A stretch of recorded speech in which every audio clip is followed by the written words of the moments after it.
1970 সাল।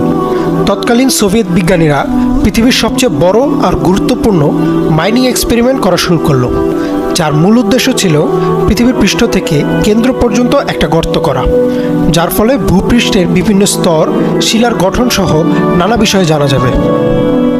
বর্তমান রাশিয়ার কোলা বদ্বীপে শুরু হলো গর্ত খননের কাজ।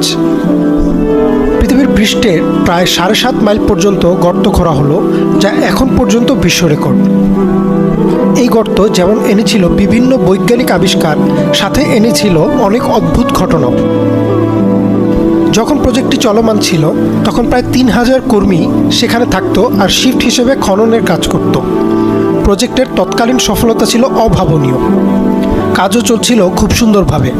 মানুষের চাঁদে যাওয়ার ঘটনার পর এটা ছিল বিশ্বের সবচেয়ে বড় বৈজ্ঞানিক প্রজেক্ট।